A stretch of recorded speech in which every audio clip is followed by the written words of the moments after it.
여러분, 오늘이 성령 강림 주일인데요. 성령 강림 주일은 오늘 본문인 사도행전 2장에 기록된 오순절 성령 강림을 기념하며 드려지는 교회가 지키는 중요한 절기 중에 하나입니다. 그런데 저는 오늘 성령 강림 주일을 맞아서요, 여러분에게 이런 질문을 던지고 싶습니다. 여러분은 하나님의 영인 성령님에 대해 어떤 생각과 관점을, 자세를 가지고 계십니까? 저는 개인적으로 성부 하나님, 성자 예수님, 그리고 성령 하나님의 이 삼위일체 신앙을 믿는 우리들 가운데 가장 홀대받거나 아니면 반대로 가장 남용되는 분이 있다면 바로 성령 하나님이라고 생각합니다. 그래서 어떤 교회는요, 성령 충만이나 성령의 은사에 대해 매우 부정적인 자세와 문화를 가지고 있습니다. 또 어떤 교회는요, 매우 과도하게 성령의 은사와 체험에만 관심을 갖습니다. 그러니까 한마디로 성경적인 관점을 잘 몰라서 균형을 잃어버리고 바라보는 그런 대상이 바로 성령님이라는 겁니다. 그런데 여러분, 사실 성경은요, 우리의 신앙생활에 있어서 성령님이 얼마나 중요한 존재인지를 계속해서 말씀합니다. 심지어 예수님께서도 말씀하셨어요. 우리가 요한복음 14장을 보면요, 예수님이 십자가를 지심으로 제자들을 떠날 때가 이르신 것을 아시고 계속해서 이런 말씀을 제자들에게 하십니다. 같이 읽을까요? 시작. 내가 아버지께 구하겠으니 그가 또 다른 보혜사를 너희에게 주사 영원토록 너희와 함께 있게 하리니 보혜사 곧 아버지께서 내 이름으로 보내실 성령, 그가 너희에게 모든 것을 가르치고 내가 너희에게 말한 모든 것을 생각나게 하리라. 하나님께서 자신을 대신하여 성령님을 이 땅에 보내실 것을 말씀하십니다. 심지어 요한복음 16장 7절에서는요, 마치 성령님이 예수님을 대신할 존재이신 양 내가 떠나지 아니하면 보혜사 성령이 너희에게 오지 않을 거라고 말씀하십니다. 그리고 오늘 본문의 배경이 되는 사도행전 1장에서도요, 부활하신 예수님은 제자들에게 또 이렇게 말씀하십니다. 같이 읽죠. 시작. 요한은 물로 세례를 베풀었으나 너희는 몇 날이 못되어 성령으로 세례를 받으리라. 오직 성령이 너희에게 임하시면 너희가 권능을 받고 예루살렘과 온 유대와 사마리아와 땅끝까지 이르러 내 증인이 되리라. 자, 그리고는 오늘 본문에서 드디어 기다리고 기다리던 이 성령님이 제자들과 120명의 문도들 가운데 임하신 겁니다. 결국 예수님께서는요, 성령님이 오실 것을 약속하셨고요, 그 약속대로 성령님은 이 땅에 오신 겁니다. 그리고 바로 그 성령님께서 지금 우리와 함께하고 계시고요, 우리는 그분과 더불어 살고 있는 것입니다. 그래서 이런 말 들어보셨을 거예요. 구약이 하나님의 시대라면, 사복음서가 예수님의 시대라면 그 이후로 지금은 성령님의 시대라는 말입니다. 그러므로 여러분, 우리가 성령님을 바로 알지 못하고는 사실 바른 신앙생활을 할 수 없습니다. 그만큼 성령님은요, 우리 신앙의 핵심입니다. 핵심. 자, 오순절 성령 강림을 통해 사도행전이 우리에게 보여주시는 성령 하나님은 어떤 분이십니까? 우리는 성령의 시대를 어떻게 살아가야 합니까? 자, 첫 번째로 성령님은요, 우리로 그리스도인의 삶을 살게 하시기 위해 이 땅에 오셨습니다. 우리가 이것을 잘 기억하고 붙잡아야 합니다. 여러분, 우리가 성령님의 충만한 임재를 기록한 본문 말씀에서 꼭 관심을 가져야 하는 부분은요, 바로 성령님이 오순절날 임했다는 누가의 의도성 짙은 기록입니다. 같이 본문 1절 말씀을 같이 읽을까요? 시작. 오순절 날이 이름에 그들이 다 같이 한 곳에 모였더니. 흥미로운 것이요, 성령의 감동으로 누가복음과 사도행전을 기록한 의사 누가가요, 그냥 오순절 날에 그들 곧 12제자와 120명의 문도들이 다 같이 한 곳에 모였더니 라고 기록하지 않고 오순절 날이 이미 이름에라고 기록했다는 점입니다. 여러분, 오순절을 우리가 영어로 페너코스트라고 이야기합니다. 이 단어는 그리스어로 50번째 날을 의미합니다. 왜 그런지 아십니까? 유월절 이후 50일이 된 날을 기념하는 것이 바로 오순절이기 때문입니다. 이 절기는 농경축제의 날로서요, 보통 초실절 또는 칠칠절이라고 불리우는데요, 이때 작물의 첫 단을 가져다가 감사의 표시로 하나님께 드리면서요, 나머지 작물들도 잘 거두게 해달라는 그런 기도를 드리는 절기였습니다. 그러나 경건한 유대인들에게 오순절은요, 단순한 농경 축제만을 의미하지 않았습니다. 이날은 사실 이스라엘 역사 속에서 아주 특별한 의미를 갖고 있는 날이기도 했습니다. 바로 출애굽 당시 유월절 어린 양의 피를 통해 이스라엘의 장자들만이 구원을 받은 후에 정확하게 50일이 지난 후에 이스라엘 백성들이 시내산에서요, 십계명과 함께 율법을 받게 됩니다. 자, 그래서 유대인들에게 오순절은요, 하나님이 구속한 자기 백성에게 앞으로 하나님의 뜻대로 살기 위해 따라야 하는 삶의 방식을 지시하신 날이라는 겁니다. 여러분, 저는 누가가요, 이스라엘의 이러한 역사를 인식하고 오순절 날에 임한 성령을 의도적으로 강조했다고 생각합니다. 그러니까 마치 이스라엘이 시내산에 도착하자 모세가 산에 올라가서 율법을 가지고 내려온 것처럼 예수님이 승천하여 하늘로 올라가신 직후 돌판에 새긴 율법이 아닌 사람의 마음에 새길 성령의 충만한 역사가 성도들의 삶의 방식으로 임했다는 겁니다. 곧 오순절 성령 강림처럼 성령님의 충만함이 하나님의 뜻대로 살아갈 그리스도인의 삶의 방식이자 방편으로 주어졌다는 겁니다. 이것을 누가가 의도하고 오순절날 성령 강림이 임했다라는 것을 2장 1절에 이 이야기를 시작하면서 강조했다라는 거죠. 그래서 다른 날도 아닌 오순절날에 드디어 기다리던 성령님이 먼저 12제자와 120명의 문도들 가운데 임한 것입니다.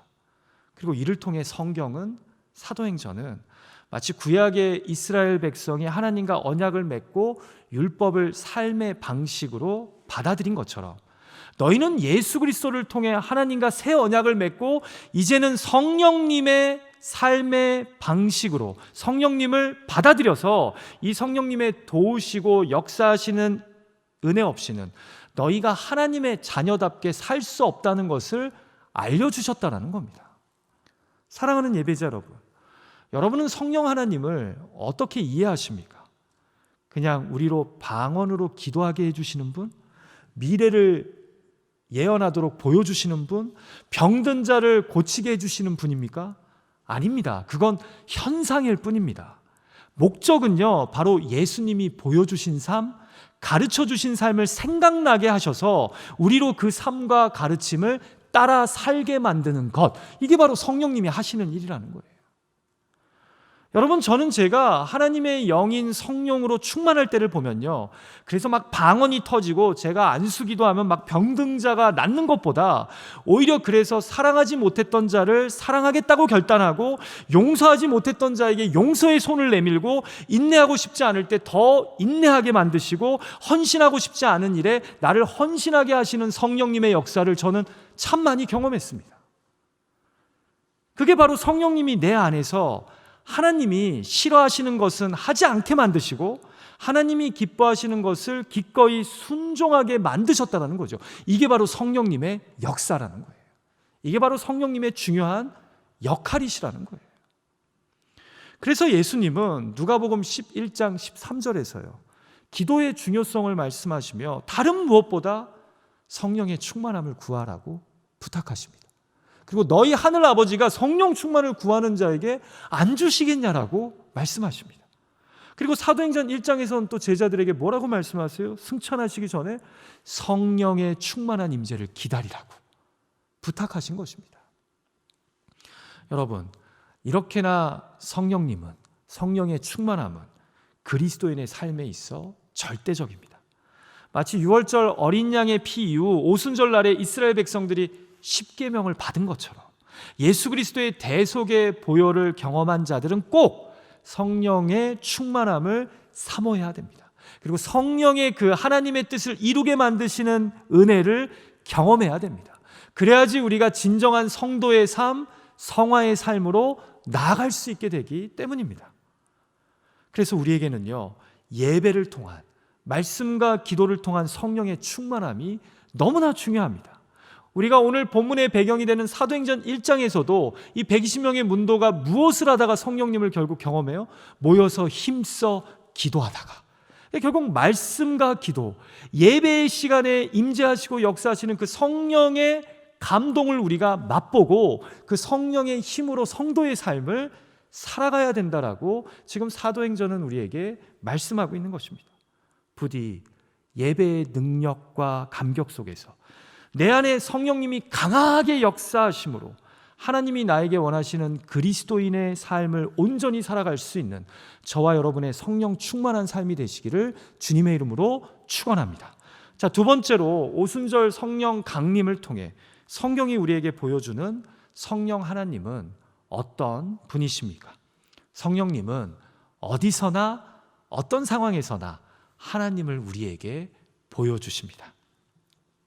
자, 우리가 오순절 성령 강림을 기록한 본문 말씀에서 두 번째로 관심을 갖기 원하는 것은요, 바로 충만하게 임재하신 성령님을 묘사하는 이 누가의 기록입니다. 같이 본문 2절과 3절 말씀을 화면을 보고 같이 읽을까요? 시작. 호련히 하늘로부터 급하고 강한 바람 같은 소리가 있어 그들이 앉은 온 집에 가득하여 마치 불의 혀처럼 갈라지는 것들이 그들에게 보여 각 사람 위에 하나씩 임하여 있더니. 자, 여러분, 여기서 먼저 우리가 관심을 가져야 할 것은요, 임하신 하나님의 영이 어디로부터 왔다고 성경이 기록합니까? 2절 말씀 자세히 보세요. 사도행전은 명확하게 하늘로부터 왔다고 기록합니다. 여러분, 성경에서 하늘로부터 왔다는 표현은요, 그것이 하나님으로부터 온 하나님의 것이라는 의미입니다. 한마디로 성령님은 누구의 영이십니까? 하나님의 영이십니다. 마치 예수님이 이 땅에 인간의 몸을 입고 오신 하나님이신 것처럼 말입니다. 자, 그런데 당일 오순절 성령 강림 때 이 하늘로부터 무엇인가가 왔는데 그것이 12제자들과 120명의 문도들에게는 청각적이고 시각적으로 이해됐던 것 같습니다. 먼저는 하늘로부터 웬 소리가 들리는데 그 소리는 바로 급하고 강한 바람과 같았답니다. 자, 두 번째로는 하늘로부터 뭔가가 내려와서 갈라진 혀처럼 시각적으로 보이기는 하는데 그것이 마치 불과 같더랍니다. 자, 그러니까 하늘로부터 뭔가 와서 소리로, 눈으로 들리고 보이는데 그것이 마치 급하고 강한 바람과 불과 같았다는 것입니다. 이해가 되시죠? 여러분, 도대체 바람처럼 불처럼 성령님이 임했다는 것은 이 성령 충만의 사인은 도대체 무엇을 의미하는 걸까요? 별로 궁금하시지 않는 것 같아요. 저만 궁금한 것 같은데 이 바람과 불은요, 바로 하나님 당신의 임재를 상징합니다. 여러분, 흥미로운 것이요, 왜 성경은 하나님을 그 많고 많은 자연적 현상 중에서 하필 바람으로 묘사했을까요? 여러분, 바람은 어디에나 있기 때문입니다. 한마디로 무소부재하신 하나님을 보여줍니다. 없는 듯 하지만 사실 바람은 거기에 있습니다. 또 바람은요, 잡힐 듯 하지만 쉽게 잡히지 않습니다. 없는 듯 하지만 어디에나 있습니다. 그러니까 강한 바람으로 임하셨다는 것은요, 어디에나 누구에게나 초자연적으로 임하시는 하나님이시라는 겁니다. 누구를 통해서요? 성령님을 통해서 말이에요. 하나님의 영인 성령님이 임하지 못하시는 곳, 만나서 역사하시지 못할 영혼은 있다는 거예요, 없다는 거예요? 없다는 얘기예요. 그래서 하나님이 성령님의 감화, 감동, 만지심을 통해 저와 같은 죄인에게도 찾아오셔서 예수를 그리스도로 믿게 하신 것 아닙니까? 왜요? 성령님은 우리 심령 가운데 바람처럼 임하시는 하나님을 보여주시고 느끼게 해주시기 때문입니다. 자, 그럼 성령님이 충만하게 임하신 곳에 하나님이 활활 타오르는 불로 함께 하신다는 것은 무엇을 의미할까요? 여러분, 불은요, 하나님의 능력을 상징하는 임재입니다. 결국 지금 사도행전은요, 성령님이 강하게 역사하시는 곳에는 하나님의 초자연적인 능력이 함께함을 하늘로부터 내려온 불을 통해 암시하는 겁니다. 성령님의 임재가 충만한 예배의 자리에서는요, 하나님의 놀라운 능력이 임합니다. 말씀과 기도를 통해 내가 성령님의 감화감동 역사하심을 마음으로 느끼잖아요. 그곳에서 내가 일전에는 보이지 않았던 모습의 회개와 결단과 변화가 선택되어집니다. 왜요? 불과 같은 성령을 통해 하나님이 전지전능하심으로 지금 내 삶에 개입하고 계신 것이기 때문입니다. 그래서 여러분, 말씀과 기도로 성령의 충만함을 경험하는 곳에서요, 병든 자가 나음을 입기도 합니다. 그러나 낙심한 자가 또한 소망하여 일어나는 역사가 일어납니다. 관계가 깨진 사람들, 경제적인 어려움 가운데 있는 자들에게 하나님의 영인 성령이 회복의 영으로, 그리고 부활의 영으로 임합니다. 왜냐하면 성령님이 충만한 곳에는 전능하신 하나님의 임재가 나타나기 때문입니다. 부디 하나님의 영이신 성령님을 간절히 사모하고 구함으로 어디서나 누구에게나 어떤 상황에서나 역사하시는 하나님의 임재를 맛보는 저와 여러분의 거룩하고 복된 삶이 되시기를 주님의 이름으로 축원합니다. 그리고 예배의 자리에서 성령님이 내 가운데 역사하실 때 그 역사하심을 밀어내지 마십시오. 그 성령님이 내 마음에 감동을 주시고 나로 하여금 회개케 하시고 나로 하여금 결단하게 하시고 나로 하여금 순종하게 만드시는 그 일을 붙잡으십시오. 그게 바로 성령의 바람과 불길에 나를 맡기는 것입니다. 자, 마지막으로 우리는 성령의 시대를 어떻게 살아가야 합니까? 성령님의 은사는 예수 그리스도의 증인이 되라고 주어진 겁니다. 자, 결국 성령님의 충만한 임재 가운데 바람처럼 불처럼 하나님의 임재가 그곳에 가득합니다. 그리고는 그곳에 영적인 은사, 곧 선물이 주어지는데요, 어떤 spiritual gift, 곧 영적 은사가 나타납니까? 우리가 본문 4절 말씀을 한 목소리로 같이 읽죠. 시작. 그들이 다 성령의 충만함을 받고 성령이 말하게 하심을 따라 다른 언어들로 말하기를 시작하느니라. 갑자기 12제자들과 120명의 문도들이 성령의 충만한 임재를 경험하면서 각각 다른 언어들로 말하기 시작합니다. 자, 그런데 흥미롭게도요, 당시 예루살렘에는 수많은 경건한 디아스포라 유대인들이 천하 각국으로부터 모여 머물러 있었습니다. 왜냐하면 가장 큰 명절인 유월절을 보내고자 방문한 경건한 디아스포라 유대인들은요, 보통 그로부터 50일이 지나는 오순절 절기까지 약 2달 동안 아예 성전 근처에 임시로 머물면서 영적인 수련을 했기 때문입니다. 그게 당시 문화예요. 전통이에요. 그래서 이들이요, 방언하는 120여 명의 제자들의 모습을 보고 깜짝 놀랍니다. 같이 본문 바로 다음에 기록된 6절에서 8절 말씀을 화면을 보고 같이 읽을까요? 같이 읽죠. 시작. 큰 무리가 모여 각각 자기의 방언으로 제자들이 말하는 것을 듣고 소동하여 다 놀라 신기하게 여겨 이르되, 보라, 이 말하는 사람들이 다 갈릴리 사람이 아니냐? 우리가 우리 각 사람이 난 곳 방언으로 듣게 되는 것이 어찌 됨이냐? 아마도 이들 이민자 유대인들이 듣기에 이 각각의 제자들이 말하는 방언이 매우 명확하게 이해가 됐던 것 같아요. 근데 이들의 행색이나 말투를 보니까 갈릴리 사투리를 쓴단 말이에요. 근데 어떻게 우리가 태어났던 그 이방 땅의 말을 유창하게 하냐라는 거죠. 그래서 이들이 놀라게 된 거예요. 여러분, 우리는 여기서요, 이런 질문을 던지게 됩니다. 왜 성령님은 모여서 열심히 기도하고 있던 제자들에게 그 많고 많은 영적 은사들 중에 하필 방언의 은사를 주셨을까? 생각해 보세요. 치유의 은사, 예언의 은사, 축기의 은사 등 많은 기적적인 은사들이 있지 않습니까? 그리고 이런 영적 은사들을 그때 모였던 120명의 영적 문도들에게 주셨다면 이로 인해 사람들의 시선과 관심을 더 많이 받아서 예수 그리스도의 복음을 전하기가 더 수월하지 않았을까요? 그런데 그곳에 강하게 임재하신 성령님은 이들에게 영적 은사로 방언의 은사를 주십니다. 여러분, 왜 여기서 성령님이 방언의 은사를 주셨는지 제대로 이해하려면요, 바로 앞장에 있는 사도행전 1장 8절 말씀에 시선을 모으셔야 됩니다. 예수님이 승천하시기 직전에 제자들에게 너희들은 예루살렘에 머물러서 성령님을 기다리라고 하면서 예수님이 하신 말씀이 있어요. 다들 잘 아는 말씀이에요. 오직 성령이 너희에게 임하시면 너희가 권능을 받고 예루살렘과 온 유대와 사마리아와 땅끝까지 이르러 내 증인이 되리라 하시니라.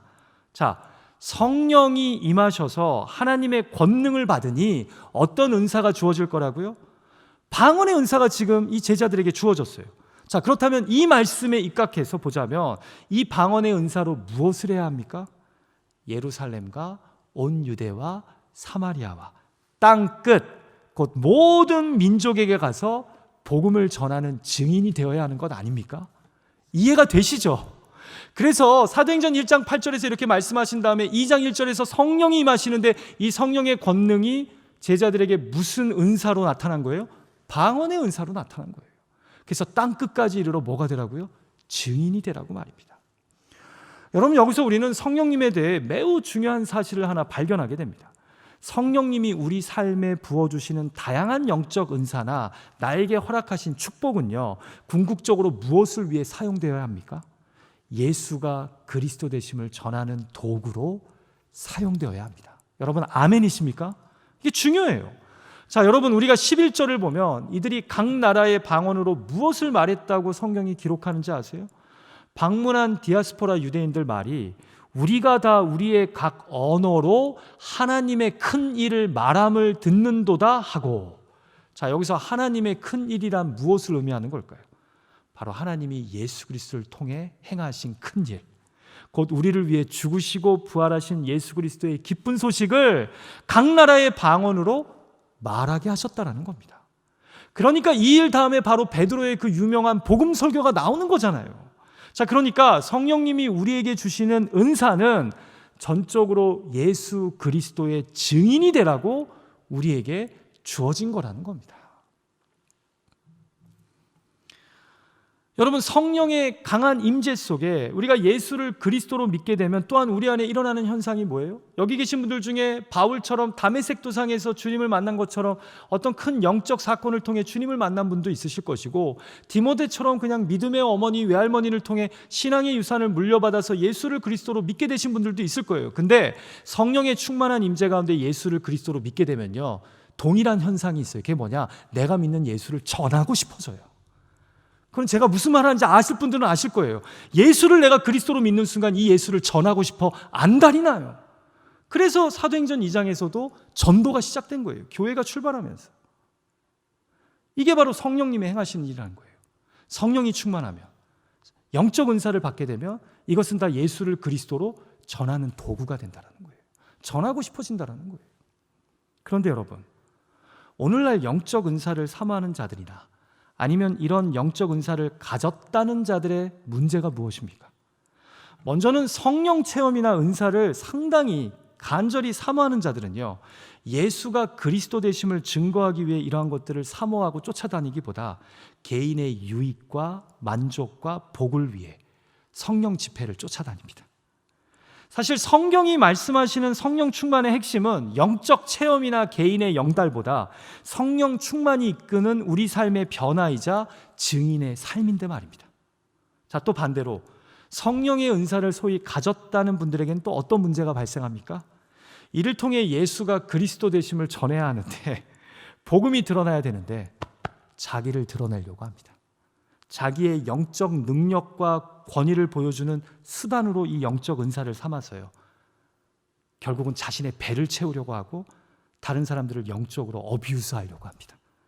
이런 영적 권세를 가진 자신에게 복종해야 된다고 요구하면서 말입니다. 사랑하는 예배자 여러분, 아닙니다. 영적 체험이나 성령의 은사는 오직 예수가 그리스도가 되심을 드러내는 도구로만 사용되어야 할 줄 믿습니다. 예수 그리스도의 증인됨을 위해 활용되어야 하는 것입니다. 부디 하나님이 나에게 주신 영적인 은사나 삶의 간증이 있다면, 하나님이 내 삶에 베푸신 복과 은혜가 있다면 그것을 통해 예수가 그리스도가 되심을 이웃들에게 증거할 수 있는 저와 여러분의 복된 증인의 삶이 되시기를 주님의 이름으로 축원합니다. 말씀을 마칠까 합니다. 저는 성령의 역사, 성령의 충만함을 생각하면 떠올려지는 사건이 몇 가지가 있는데 그 중에 하나를 여러분과 나누고 싶어요. 저는 고등학교 1학년을 마치고 미국 이모네 집에 유학을 갔어요. 소위 조기 유학을 간 거죠. 근데 유학을 가니까 이모네 집에 저보다 한 살 많은 사촌 형이 있더라고요. 근데 이 형과의 관계가 처음에 좀 써먹써먹했어요. 제가 이해가 돼요. 왜냐하면 어느 날 갑자기 아버지가 야, 한국에서 네 사촌이 온다. 그 앞으로 우리 집에서 몇 년 동안 살 거다 하는데 나는 이 사촌을 본 적도 없어요. 왜냐하면 제가 태어나서 한 살도 되기 전에 이모네 집이 미국으로 이민을 갔거든요.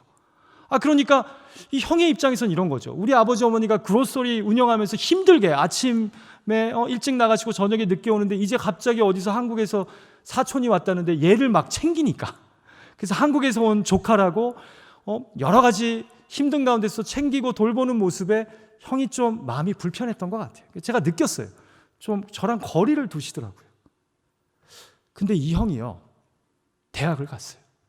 그리고 1학년 어느 금요일 저녁 시카고에서 뉴욕 시간으로 밤 12시에 전화가 왔어요. 그리고 이모와 막 통화를 하는 거예요. 이모도 깜짝 놀랐죠. 왜냐하면 이 시간에 전화가 와서 무슨 사고가 났나 했는데 아니에요. 제가 옆에서 들어보니까 너무 잘 됐다, 할렐루야, 아멘 막 이런 얘기가 들리는 거예요. 옆에 이야기에 귀를 기울여보니까 사촌 형이 프라이데이 나잇 펠로십 모임에 갔다가 예수를 그리스도로 확실하게 믿게 된 거예요.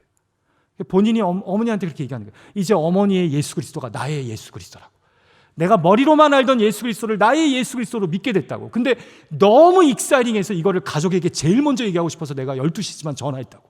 그래서 막 본인이 체험한 걸 얘기하는 거예요. 가슴이 뜨거워지고 예수가 나를 위해 십자가에 달려 죽으셨다는 게 믿어지고, 그러면서 나의 죄가 회개되어지고. 오늘 본문하고 똑같아요. 성령이 강하게 임하니까 그 강한 임재 속에 본인이 체험한 것들이 있고 그것을 나누고 싶어 안달이 난 거예요. 이야기를 쭉 나누다가 한 3, 40분 됐는데 갑자기 저를 바꿔달라고 하는 거예요. 그래서 제가 전화를 받고서 형 너무 컨그레줄레이트 한다고, 예수를 그리스도로 믿게 된 형이 너무 자랑스럽다고 얘기하는데 갑자기 형이 저한테 그러는 거예요. 내가 너한테 할 말이 있대요. 내가 너한테 미안하대요. 뭐요 형? 네가 처음 미국 왔을 때 내가 사실은 너한테 나이스하지 않았다고. 너도 느꼈는지 모르겠지만 나는 어디서 이상한 애가 갑자기 와서 사촌이라는데 우리 엄마 아빠가 너한테 너무 신경 쓰는 게 우리 엄마 아빠 힘들어 죽겠는데 너무 그게 바더가 돼서 너가 미웠다라는 거예요. 근데 오늘 기도하는 가운데 주님이 그것을 마음에 느끼게 해주셨다는 거예요. 그래서 내가 너한테 꼭 미안하다고 얘기를 해야겠대요. 그래서 제가 그랬죠. 뭐가 미안하냐고. 제가 오히려 형 때문에 너무 학교 생활 잘 적응하고 도움받은 게 많다고. 여러분, 제가 그날 전화 끊고 자기 전에 혼자 기도하는데 제 가슴도 뜨거워지더라고요. 성령님이 하시는 일이 뭐예요? 우리로 하여금 그리스도인의 삶을 살게 만드세요. 성령님이 하시는 일이 뭐예요? 어디서나 어떤 상황에서나 하나님의 권능과 하나님의 역사를 우리에게 보여주세요. 성령님이 하시는 일이 뭐예요? 이 성령님의 감화 감동하심으로 우리가 예수를 그리스도로 믿게 되면 이 그리스도의 증인이 되고 싶어져요. 그게 바로 오늘 본문이 오순절 성령 강림 사건을 통해 우리에게 도전하시는 말씀이요 삶인 줄 믿습니다. 터렌스제일 장로교회, 저는 우리 교회가 성령 충만한 교회가 되기를 간절히 사모합니다. 다른 어떤 것보다 하나님의 영으로 충만해서 오순절 성령 강림 때 120명의 제자들이 경험했던 그 일, 평양 대부흥 때 우리 신앙의 선배들이 경험했던 그 성령님의 강력하고 아름답고 온전한 역사가 우리들의 삶을 통해서도 경험되어지기를 간절히 소망합니다.